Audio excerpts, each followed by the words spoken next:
Hi, I'm Justin Mormon. And I'm Katie Thornton, and this is the Re-Education of Schools podcast, where we have open, honest conversations about how to better understand social-emotional learning, trauma-informed care, the whys behind student behavior, and how to help kids navigate it all as they go through school and life. All right, welcome back to our next episode, Becoming a Trauma-Informed Restorative Educator. That's a mouthful. With Joe Brummer and Margaret Thorsborne. Man, we're excited to have you guys. Usually I do like a whole thing before we get started recording. I'm not going to do that this time because I want us to jump into the conversation with you. Yeah. So we're super excited to have you guys here. Katie, I know you are our introduction. Yeah, so by default guru. somehow. You're the one that does the introductions. Yeah. You've got a whole thing ready, so I'm going to let you take it away. Yeah, so I've started doing this, and it's my introduction for you based upon me. So this is not a canned bio thing. So here is it's very specific. Yeah, so this is my because just by how Katie. But what because I have read your other book and I have followed your work. So this is exciting getting to talk to people that have influenced some of the work that we do at our school. So here is my introduction for you today. So Joe Brummer and Margaret Thorsborne are a duo that have written the playbook for schools. They have given meeting and guidelines on what trauma-informed and restorative education looks like with practical strategies and tools. They both continue to advocates and support systems for schools and organizations worldwide on how to teach the power of healing, of meaningful, healthy relationships. The work they are doing is culture changer in our current educational context. Their new book, Building a Trauma-Informed Restorative Educator, will empower educators across the globe. So welcome to our podcast. We're super excited about the work that you're doing, and the fact that you wrote a book specifically for educators this time is going to really make a huge impact out there. So we're excited to have you all. Thank you. We're excited to be here too. Yeah. It's really good to be able to see you guys, talk to you some. We're going to jump in if that's all right with you guys. Katie gave her bio. Who knows how much of that's wrong, or no. We want to hear from you though before we jump into everything about the book and things like that. Just have you guys tell us a little bit about yourselves and kind of what led you to the work that you're doing now. Wow. Yeah, in like a short way. Yeah. Joe, you go first. So I actually was a mediator that ran a community mediation center here in Connecticut. And my job was to go into schools and start peer mediation programs. And somehow that morphed into also teaching about restorative justice to teachers and doing professional development around communication, conflict, all the while being called into schools to do mediations and restorative circles for, incidents that were too big for schools to figure out themselves. So these are the, kids did something pretty egregious. If I was there, I always just said, if I knew the kid's name, it must have been bad. So, but that morphed into, continuing to get deeper and deeper into schools. I had a background in mental health.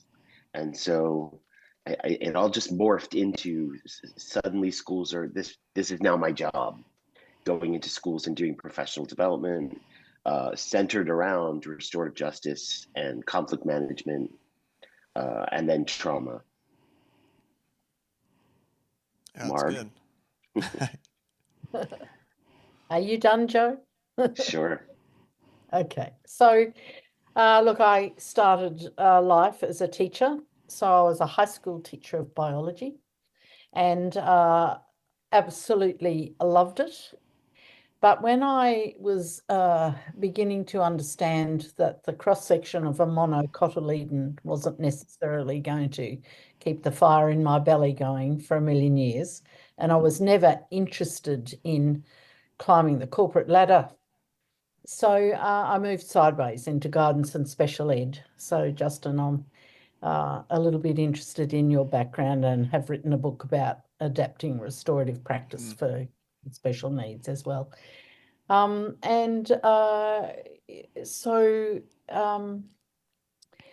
The work around restorative, actually, this year marks my third decade in the patch, and I had been asked, along with a colleague of mine, to develop a whole school approach to bullying, and we knew that punishing kids who were the perpetrators of bullying was not going to make anyone safe, actually, and wasn't really going to help change the behaviour. So when police in one of the states in Australia were using restorative justice processes to caution young people, young offenders, and we heard about it, I just thought this was manna from heaven, really. This business of bringing people together to try and make sense of what happened, to explore the harm that had been caused and figure out a way forward that didn't involve punishment, really, but gave everyone a voice, and the problem solving was just the best thing since sliced bread. And so from that very early start, where I was, I suppose, effectively a pioneer of all of this, then life has become extraordinarily interesting. And and then I think Joe and I met each other online, probably on LinkedIn. I would have thought that was our first date, probably. And because I'd already written a couple of books, Joe was actually searching for a good publisher to hand his manuscript over, and the publisher ended up asking me to get involved. And then, with the success of that book, which kind of ran off the shelves, then we were asked, or Joe was asked at least, to think about the next book to write, and we came to do that together. And it's been the agony and the ecstasy, but in the end, we think it's pretty damn good, actually. That's good, man. I really, both of your backgrounds are so interesting. I think, to me, like, the very first thing I always think is that you don't have to, like, not everybody arrives at a place.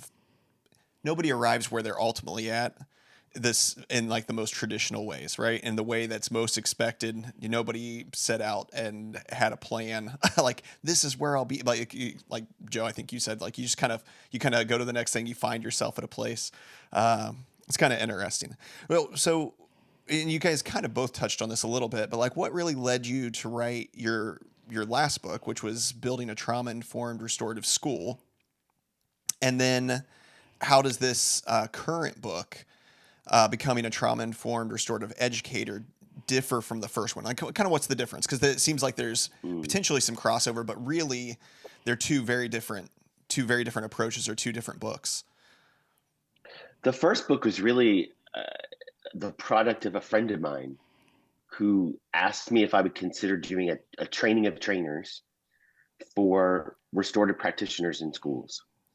I was like, oh, well, I'll probably need a manual for this training. And so I started writing a manual. And that morphed, it took a good 5 years, but it morphed into the first book. And it was really geared towards being a playbook for schools to think about, how do you actually roll this out in a school? What does it look like? Excuse me. And what do teachers need to know? I think prior to that, people saw restorative justice in schools as already trauma informed. And I didn't agree with that. And my big disagreement was around behaviorism, carrot and stick models, that, if you're circling this kid up, but you still believe he made a bunch of poor choices, you're not helping. And so that first book was born out of this idea that we could train people out of that thinking. I don't know that I was right about that. The second book, I think, is more geared towards individual educators. what's the journey of this, and realizing how personal. Like the first book was really global, from superintendent down to administrator, where this is personal. Like you can't divorce your own trauma, your own history, your own self from this work. And so I think the second book really looks at who are you as an educator, as a person working in education, from whatever, if you're a paraprofessional to an admin to a superintendent, there's a professional and a personal journey here. And what does that look like? And so the second book was really born out of that idea that we need to actually change people's hearts before they start doing this work. Yeah, that's really good. Yeah, that's good. Margaret, what about you? You have anything different to add to that? Like, what's the difference between those two, and how did you? I mean, I guess you a little bit addressed how you arrived at doing these books, but yeah, kind of talk a little bit about the difference and the importance of this current one. Well, a bit like Joe, the very first contribution I had in terms of a training manual was probably back in about 2002, 2003. So another colleague and I wrote a manual for pointy end restorative processes. And what I mean is the sorts of things that Joe was called into to schools. And later when I was a consultant, that still happens. I still get called in both for student issues, but also for staff issues. So, the manuals were built over time. And I actually think that this work around restorative and trauma-informed practice, we are still building the plane while we're flying it. And, I think in the early days, where we started out was practice-based evidence around why restorative worked when it was done properly, not just pathetic routine stuff that people aren't genuine about. But over time, the greatest gift, I'm fairly sure Joe will appreciate this and agree with it as well, has been how we've been able to add into what has already existed, is the whole neuroscience of brain development, from the development of the human brain from the minute you are your small body of cells inside mummy's tummy, through to, how my brain works. And that's one of the wonderful things I think about Joe and I doing this work together, aside from being on different continents with different time zones and, having to explain some differences in culture to each other along the way. I'm at my now outer edge of middle age. I'm finding more out about me because I engaged in helping write this book. It's been a fascinating journey. And, Joe and I have completely different early childhood experiences. So, it's not like we've both had the same experiences, and I don't think anyone has. And the thing that educators have to understand about this is that we actually have no idea what a child's life is like. And so we have to be curious and exploratory and seek to understand. I've got this little mantra about curious, not furious. Explore, don't explode. Seek to understand, not reprimand. That was a quote from someone else I picked up, and I just use it all the time. It's tattooed on my frontal lobe. But it's the neuroscience piece, and it's how the neuroscience means we have to undo everything we've ever learned about behaviour management and start to think about behaviour development. And, and before I came on here tonight, I listened to your podcast, or watched your podcast with Ross Green. And it, we have slightly different approaches to doing things, but one of the things that I feel so strongly about is that you can't punish a new skill into a kid's repertoire. That is just impossible, and Joe and I are both enraged about the continued use of behavioristic approaches in schools, and it's just time we moved over to humane kind of ways of dealing with kids. Yeah, a couple of things that you guys said that really stuck with me was, Joe, that it really is changing people's heart, right? Their belief systems about that's what you can PD people all day long, but if the culture and climate of a school isn't such that our beliefs about children is this, and this is why we're approaching stuff, and that's a hard journey, I think, that we continue to go through and kind of seeing the other side of it finally now, but that's hard. It's changing people's contextual beliefs about kids and those systems, but like Margaret was saying, the neuroscience and providing the PD and information so people start becoming to understand that it's not that it's without boundaries, it's not that there isn't natural consequences for some things that kids do, but we have to restore and bring them back into our school community and really having that foundational belief system. And I think we see time and time again as we talk to people about trauma, and we see people really starting to recognizing their own family histories, and then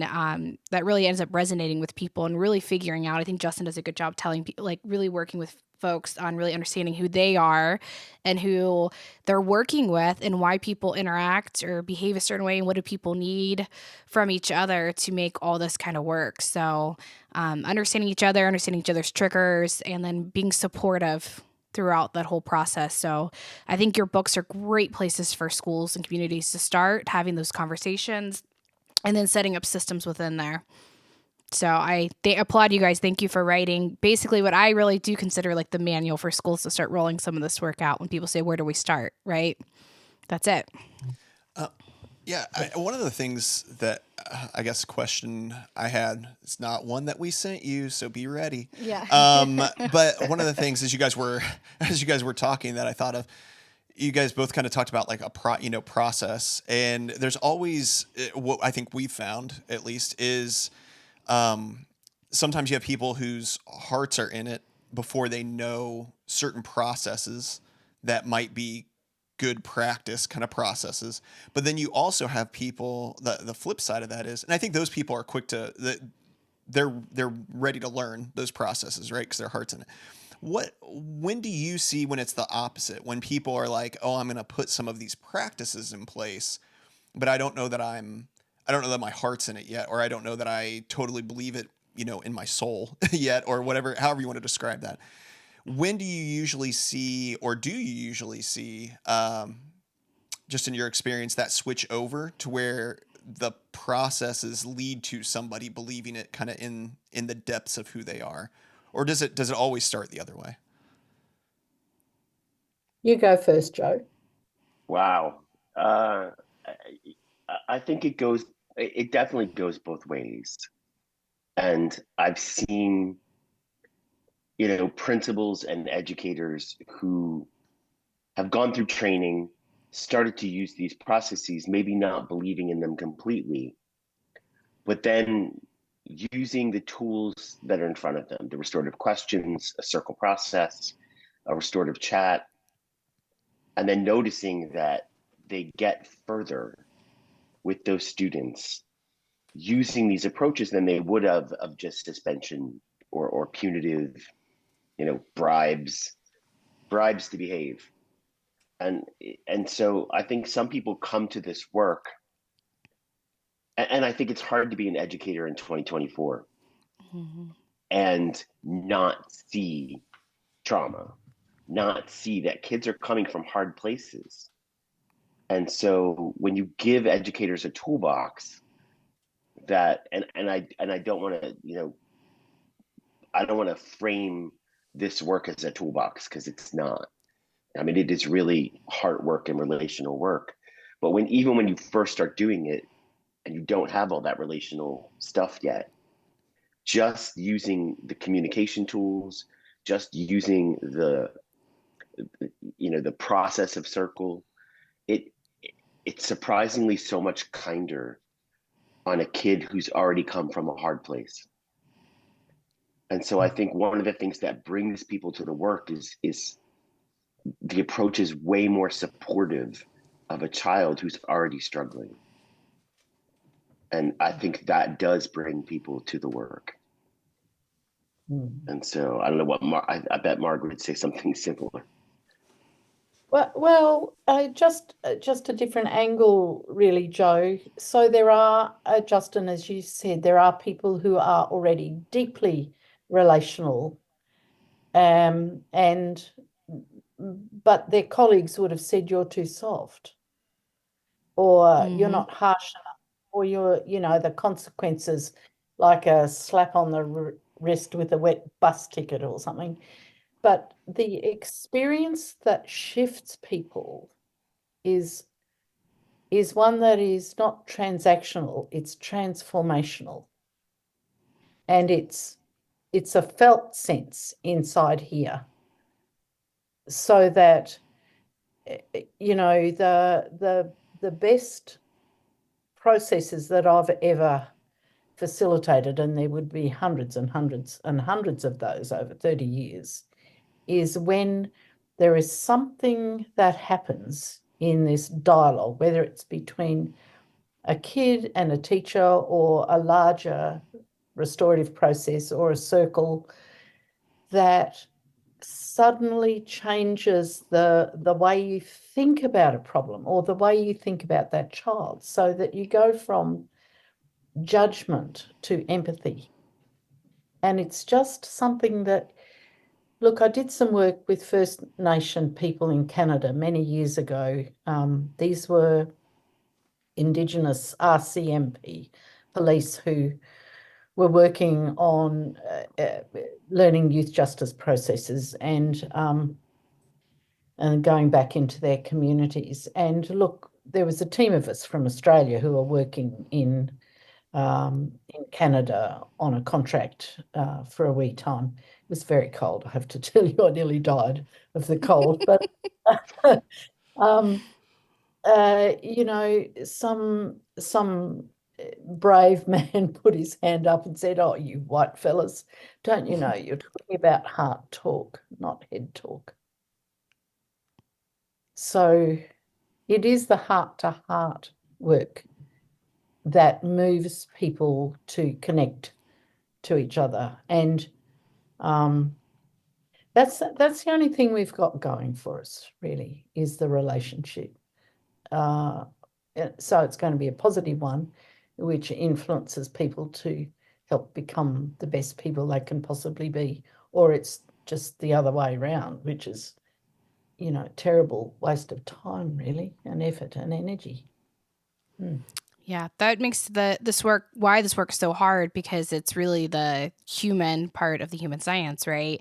And that each individual situation and child interaction, I always tell people, we can't just tell you what to do, right? Like some of this is instinct and experience and your own belief systems and all those things, that it is really hard to say, well, you just do A or B. That's, you'll be okay. You can provide guidance, certainly, and all those kind of things, but that's what makes this all really hard. Yeah, people want a flow chart so frequently. We love flow charts, right, in education or steps, and not that there's not some of those, but there's not one, and that's what we get a lot too. Well, this kid does that. I'm sure this is what you guys get all the time too. Like this student does this. What do we do? And I'm like, man, there's 1,000 questions that I have to know the answer to before I would even say what I would do, and that doesn't mean that my way is the right answer compared to what your relationship is with this kid. So it's kind of interesting. Margaret, speaking of relationships, and you started to touch on this, I thought this was really good. And this is a question that I've had for you since kind of looking into you and hearing a little bit about your experience, because you've kind of had your hands in a little bit of everything: misconduct, sexual harassment, bullying, how schools respond to wrongdoing. But that common thread that kind of sticks out to me is that idea of healthy relationships. Can you talk a little bit about, because you could say relationships, but what does what does a healthy relationship look like? What does that mean? And I know that's a loaded question. And then maybe specifically, what can that look like between a teacher and a student? Well, first of all, a healthy relationship is one that's safe for both people. That's, and if there's anything, Joe, that the work that you and I did to get this book over the line, it was understanding about the brain, how the brain works, right? So, house, and it is a sense of felt safety. It's not an intellectual thing. It's not a cognitive thing. It's felt in our body. We're relaxed. We're in our, if you like, our ventral vagal state of connection. Now, we are wired to live in good connection. I'll always be grateful to Kay Pranis, who's an early pioneer of restorative justice in Minnesota, talking about good relationship. But it doesn't mean that it's warm tree hugging, stir-fried sandals, rubbish. This is about that we trust each other. We have this mutual interest and enjoyment. Now, it doesn't mean that I might find this child the most exciting, stimulating child in my classroom ever. But I have genuine interest in that child, and that child experiences me as being interested. So that's the kind of, it's the stuff that works in dating, actually, when you start out on a new relationship, and it's incredibly exciting at the front end, because I'm interested in the fact that you're interested in me, and it becomes sort of backwards and forwards, and but that can wear off. So after that, we just have to work at making it work. So that means we have to be able to communicate in ways that aren't toxic. So there are moments when things go wrong. Look, I've been married for 42 years this year, and there've been lots of times when things have gone wrong. But it's just about putting one foot in front of the other, really, and working on it. A child has to experience my interest. That's the bottom line. Not my interest in changing his or her behavior. That's not what I'm talking about. It's just genuinely being interested. And so that kid has no doubt that they matter to me. Yeah, that's so good. You referenced the word transactional a little earlier too, and I think that's such a part of, it's ingrained in us, unfortunately. Like so many of us, this idea of like you do for me, I do for you. That's how this works. If you wrong me, I wrong you. However it might play out. But what you're really describing is relationship and trying to eliminate some of that transactional part of it, right? Like I don't necessarily, like with my wife, with my friends, whatever it might be. If I'm not feeling it, if they aren't the person that's providing for me the best of what I need, that doesn't mean I just walk away, right? I'm still with them. I'm still sticking with them, and that's the same with the students I work with the students that teachers out there work with. That you're still sticking with them, not because we believe they're going to change, but by sticking with them, so often we do see change. And I think that's like a slight shift, right? Like we're not sticking with them just to get them to change, because that's also transactional ultimately, but we're sticking with them for who they are. And in doing that, the students actually do change, as do I. Like I change as well. No, I think that's interesting. We stick with them because they deserve it. Yes. Or maybe even that they don't. but I still stick with them, Yeah, right? yeah. Like it may feel like they don't deserve it, but you know what? That's still what I'm there for. My job is still to stick with them, whether I feel like they deserve it or not. Because it doesn't matter how I'm feeling about it for me. Because that's everybody, right? There are times that in our best relationships we feel like, and I've had plenty of people stick with me when I don't deserve it too. But yeah, it's a sticking with, right? There's something to that.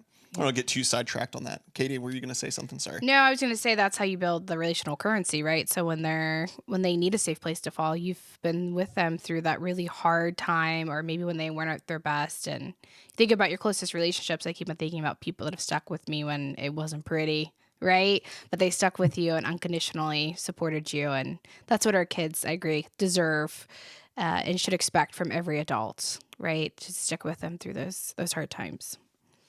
So Yeah. I think that, look, that applies to our relationship, Joe, doesn't it? Because we hardly knew each other to begin with. But I don't know, it's been some years now where largely by Zoom, although that's going to stop very shortly because you'll be out in Australia and that'll be exciting. Awesome. And you can see the kangaroos on our footpath. But Joe and I have, because we've had a goal, haven't we, with the goal to get over the line in time, but because we're both committed to the same thing, I think that being safe with each other was a work in progress over time. Don't you think, Joe? Make some comments about that. I think, even our approaches and the way we viewed this work needed conversation over this past couple of years to come to the same places or come to similar views, or even just to understand each other's views. And that process has made for such a better book and such a better product. And even in the beginning of, when we first agreed with the publisher that we would do this together and co-author, one, we didn't know what we were writing. We're like, all right, well, exactly what are we co-authoring? We both felt strongly and blew our publisher off completely for like a year, knowing that at this point in time, the information about trauma and the brain and just brain development, that information's coming at us so fast that in order for Marg and I to come to a place where we both agreed, we knew enough about the current science. There was at least a good year of just research, of reading the same books. I think both of us spent, at least $1,000 a piece on books, just trying to get up to speed, giving each other podcasts, just trying to get on the same page. Yeah. But I do think that both of us also had so many conversations over Zoom about how everything we were learning applied to our own lives, our own histories. Because you can't write a book like this and talk about trauma in the brain and development and not recognize the things that you've been through. And so I think for us, this has been such a beautiful process to watch, because you can't write a book about trauma and the brain and not grow your relationship in the same space.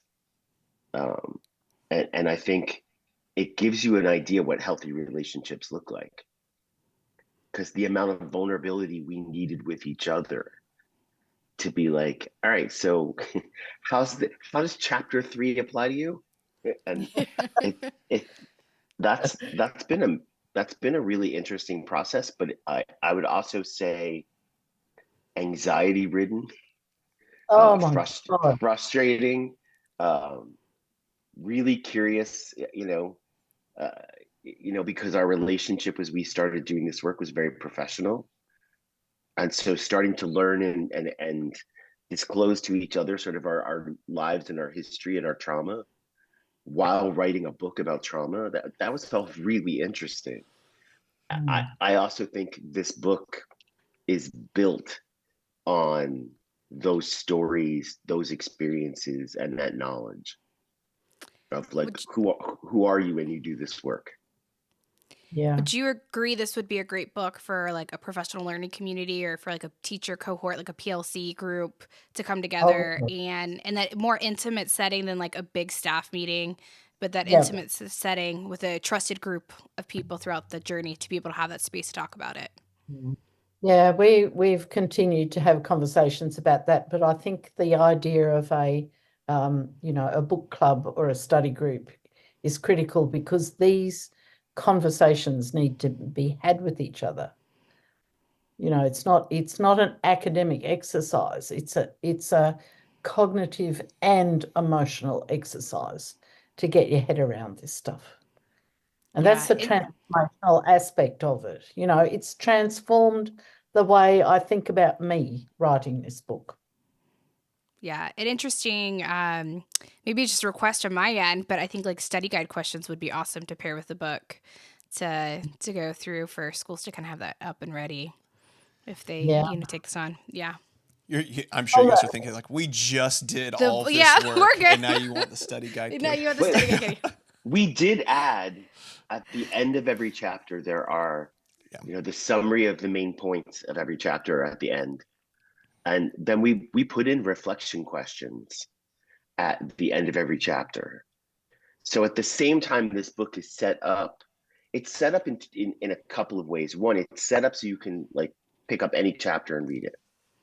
You don't have to read this in order. You don't have to know what's in the beginning to read the end. So you could pretty much pick up any chapter and read it, and it's going to be helpful. But we also added these reflection questions at the end of every chapter to help educators really reflect on what is it you're trying to learn and how restorative are you already. Mhm. Like we did want to honor that some people have been doing the work, and Mhm. and so I think every there's a reflection survey in there that basically asks the question, how restorative are you? How trauma informed are you? And some Mm. of that's based in the idea that, one, some people think they're really trauma informed and restorative and they're not. But on the flip side, some people don't believe they're trauma informed and restorative and they are. They just get this relational work. And so I think the book is set up perfectly for learning groups, book clubs, and in some respects we wrote it with that in mind, knowing Mm. that that's the best way to learn this work is to have really tough conversations about discipline, punishment. What's the difference between a consequence and a punishment? What's the difference between accountability and a punishment? And so I think we wrote this, with those ideas in mind. Mm.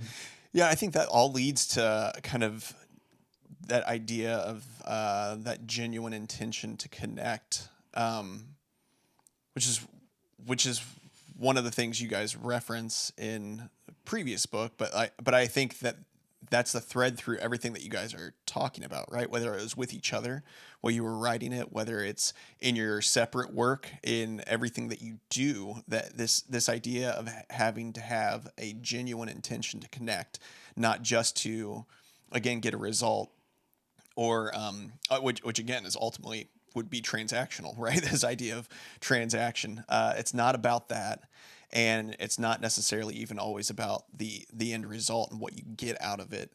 But it's certainly about being in it with somebody, right? Being in life with somebody in whatever setting, I guess you're with that person. So with me, with my family, being in life with my family, right? Being in life right there with my students. And do I have a job to do in all of those places? Do I have roles to play in all those places? Sure. Yeah, of course. But But ultimately, it's to be there with those people, whether it's great and things are going great, whether it's easy and things are really easy, whether it's really tough, whether it's super uncomfortable, whatever it might be, is to be there with them, right? And I think that's that intention to actually connect over that desire to get just a result, which people read into. They pick up on that quickly because so many, whether it's people or corporations, right? Everybody wants something from us all the time, it seems like, and we're pretty good at reading when that's the case. And so when people do run into others who actually just genuinely want to connect, that's actually life changing, and brain changing, and all of the things, right? That's what changes our life. One thing I wanted to ask before we get ready to wrap up here shortly, which I feel like we could talk to you guys for a long time, Yeah. ultimately, but we try to keep them shorter. One of the things I did want to talk about, though, is this idea of roadblocks. And really, Joe or Margaret, you guys can jump in on this. I'd be interested to hear because you both have so much experience with this. But what are some of the roadblocks that you see? Because Joe, you kind of referenced there is so much information coming out now about science, brain science, how our bodies work, all of that, trauma, you name it. And so I think a ton of people actually have a lot of information, but then how do we bridge that gap into actual like implementation?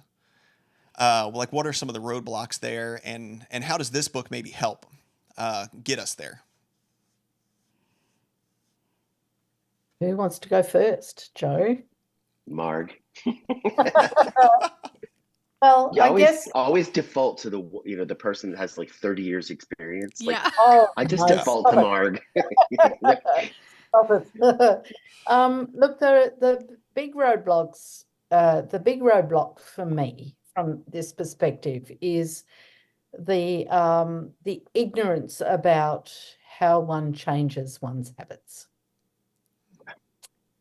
That is a huge roadblock.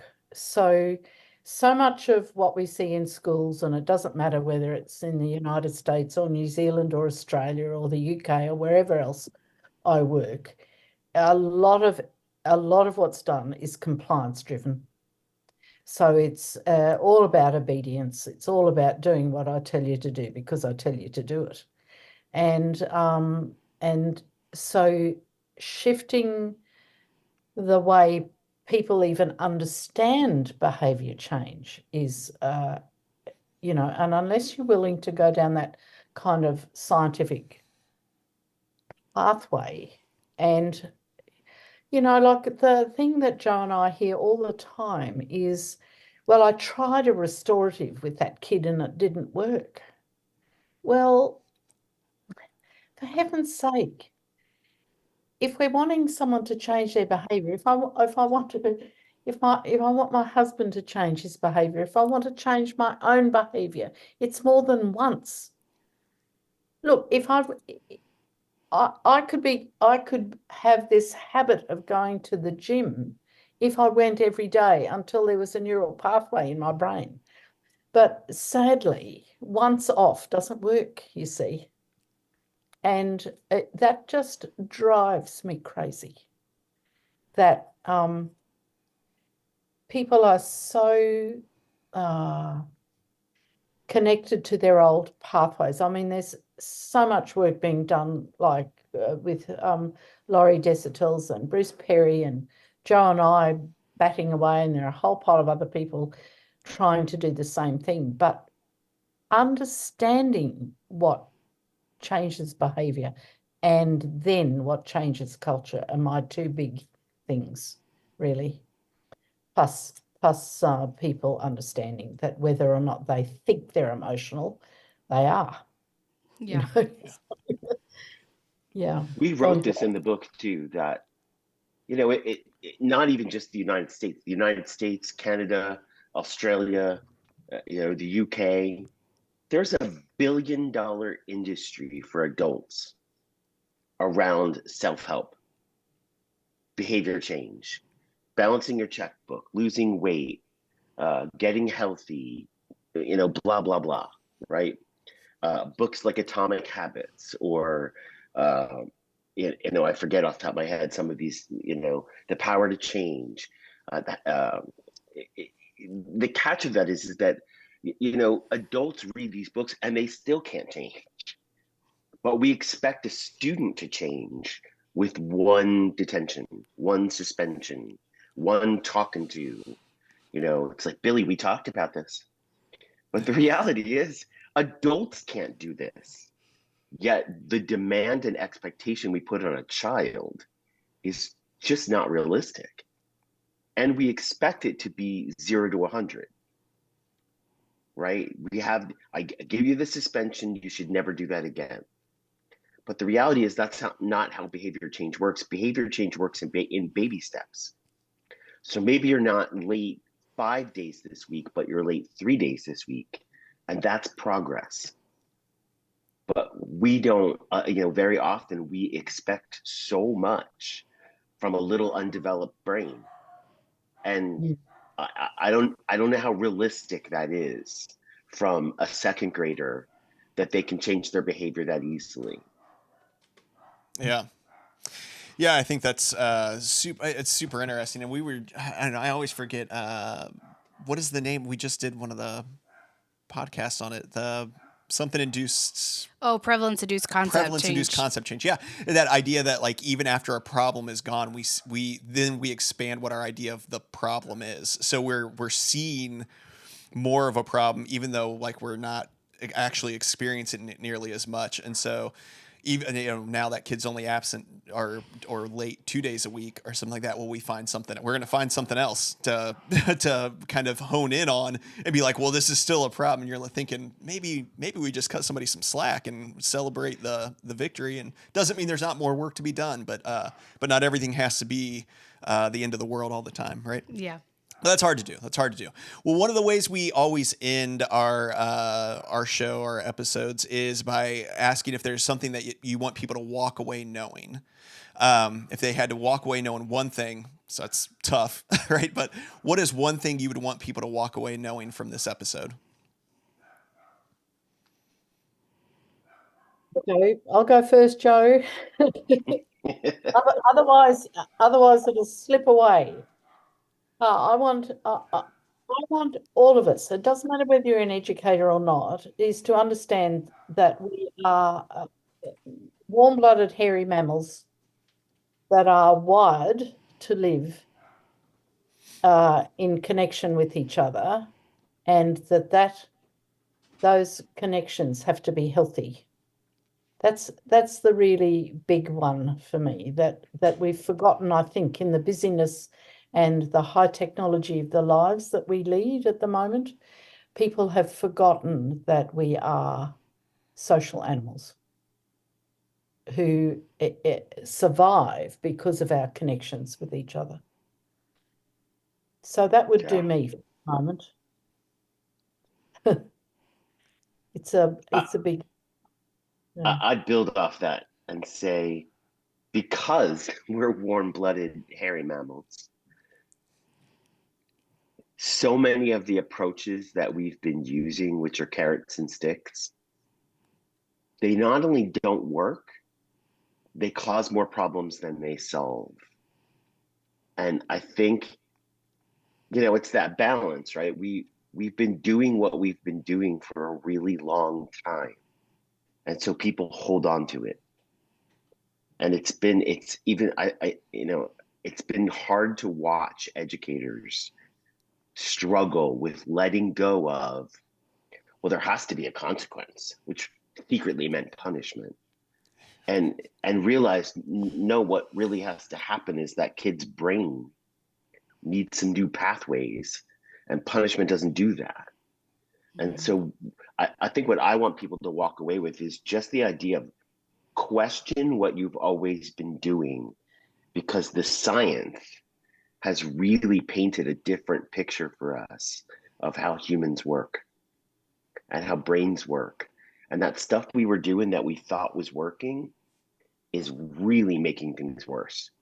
And if you look at the mental health of kids right now, mental health of adults, but if you look at children's mental health right now, it's tanking. And a lot of it's on us using these carrot and stick models that just aren't healthy for a kid. And you're not getting these kids to be better. You're not getting higher test scores. You're not getting anything that is human. Kids are not little workers. They're little humans that might produce for us the next, creative person or the next, genius. But you're never going to get that if you're stuck trying to get compliance. Sometimes the uncomfortableness of letting a kid be a kid also means you don't get your way, but you get a kid that's really creative. And so you have to decide what you want. Yeah. I mean, look, if I could just borrow some work from Ross Green, because he talks about the five skills that help develop a decent human being. And when I look at that list, they are exactly what you would hope would be a result of a restorative process that's also trauma-informed. And that is the development of empathy, the capacity to be honest, understanding how your behaviour impacts on others, being able to see someone else's point of view, and finally to become conflict competent. Oh my God. That's just the state of us in the world at the moment demonstrates how poor we are at that. So let's see what we can do to help the next generation of kids do better than we've done. Yeah, that's so good, guys. We really appreciate you guys coming on, being with us today, tonight, this morning, depending on where you live, right? I guess wherever anybody's listening, whatever time of day anybody's listening, middle of the night, hard to say. Yeah. I like to believe a lot of people listen to us in the middle of the night. Yeah. I don't know. No. Who knows? But no, we really appreciate it. I think that's so good. I think for both of us, our takeaway would be go out and buy their book. Right? Yeah, go pick this up and read it. Yeah, and I would just say, as like a building administrator, do not question. There is so much power in professional learning communities to create those safe teacher SEL groups.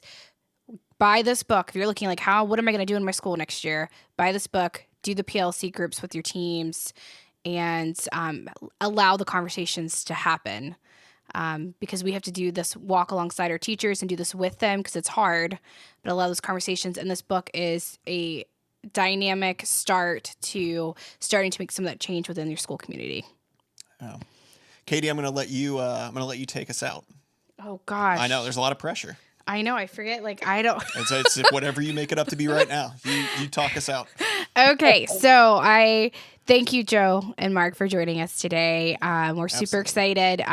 We're fans, and I think this work's going to really help and impact a lot of schools and educators out there that just aren't sure where to start. So thank you for doing that. For our listeners out there, like and subscribe on Facebook. And name of the book. What's the name of their book? YouTube. One more time. Oh, yeah. It's Becoming a Trauma-Informed Restorative Educator is the book that's out. Go get it Yep. right now. It's out. Go get it. Yeah. Or maybe even send it inter-school mail to somebody that might need to read it. Or the Trauma-Informed Restorative Schools book that's already been published, maybe send that to somebody in central office that you think might really need to. Yeah, so they make great gifts too, right? Maybe do that without your name on it, depending on your intent. There. It's anonymously. Yeah, so that's what we're going to ask you to do. So thanks for everyone for listening, and please share this podcast with somebody else. That might be a good starting point as an entry point into the book and the work. And really, this is the work. So let's go out and do it. Yep, let's go out and do the work.